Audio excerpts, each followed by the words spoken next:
Hey there. Welcome to Andrew's Take, where I will explain current events in a quick and unbiased way. I come from a graduate background in modern US military history. Today, let's discuss the ongoing protests in Iran. So, why are the Iranians protesting? Well, the current protest began with a rapid decline of their currency, the rial.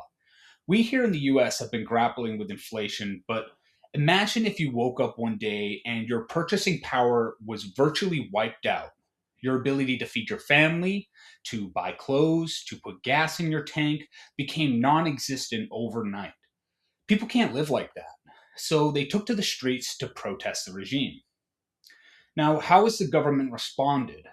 The government has cracked down violently on the protesters. Security forces are shooting protesters indiscriminately, and human rights groups have confirmed that at least 500 protesters and 48 security personnel have been killed, with over 10,000 arrests. International media cannot report in the country, so it's hard to get accurate numbers, but hospitals are reporting that they don't have enough surgeons to deal with all the injured.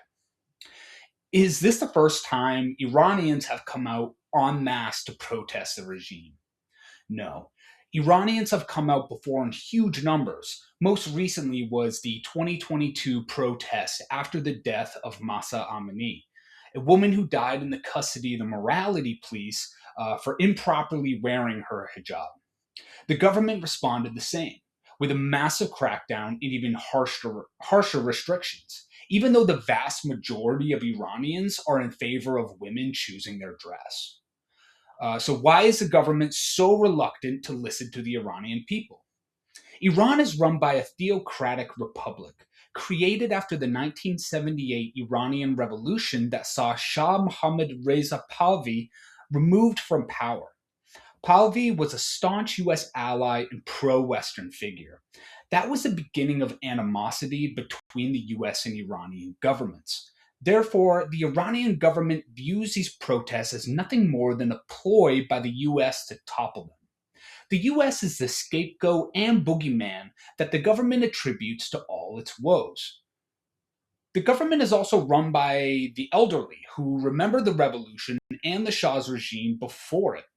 Most Iranians, though, are young and have no memory of these events. All they know is Ayatollah Khamenei and the Islamic Republic. Is there a leader of these protests? No, but the Shah's oldest son, also named Reza Pahlavi, is shaping up to be a key player, since there is a significant amount of nostalgia for the pre revolutionary years. Whether the Iranians want a monarchy or some other type of government has yet to be decided, but he certainly could act as a figurehead if he steps up to the challenge. Does the US play a part in these protests?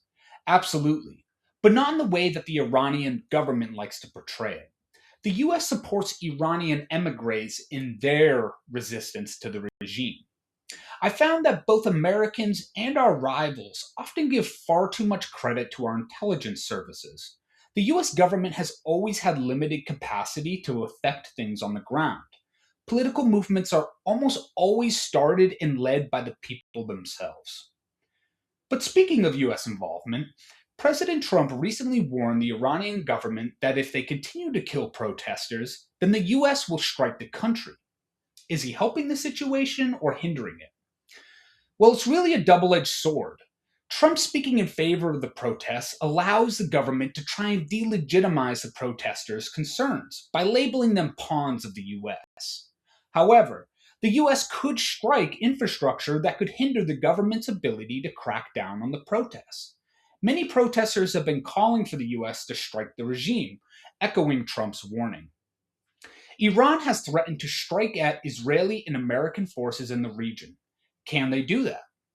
Yes, but with limited success.